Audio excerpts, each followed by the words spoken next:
நேத்து CM sir ஒரு ஃபங்க்ஷன்ல கலந்துகிட்டு பதக்கங்கள்லாம் கொடுத்திருக்காங்க இல்லையா? அப்ப அதை பத்தின ட்ரெண்டிங் நியூஸ் வாசிடலாமா? வணக்கம், செய்திகள் வாசிப்பவர் தமிழ்ச்செல்வி.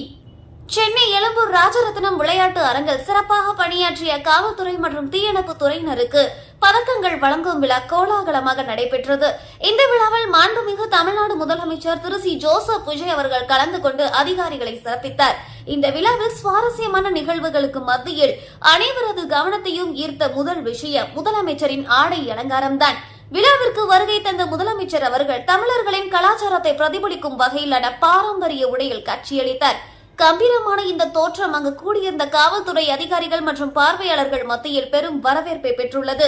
முதலமைச்சரின் இந்த பாரம்பரிய உடை தொடர்பான வீடியோக்கள் மற்றும் புகைப்படங்கள் தற்போது இணையத்தில் வைரலாகி வருகின்றது. மேலும் காவல்துறை, சிறைகள் மற்றும் சீர்திருத்த பணிகள் துறை, தீயணைப்பு மற்றும் மீட்பு பணிகள் துறை, சமூக பாதுகாப்பிற்காக அர்ப்பணிப்புடன் பணியாற்றிய இவர்களுக்கு இந்திய குடியரசுத் தலைவர் பதக்கங்கள், ஒன்றிய உள்துறை அமைச்சர் பதக்கங்கள் மற்றும் தமிழ்நாடு முதலமைச்சர் பதக்கங்களை வழங்கி முதலமைச்சர் அவர்கள் சிறப்பித்தார். விழாவின் ஒரு பகுதியாக நாய்களின் சாகச நிகழ்ச்சிகள் நடைபெற்றன. இதில் அனைவரின் கவனத்தையும் ஈர்த்தது ராக்கி என்ற கமாண்டோ மூப்ப நாய்.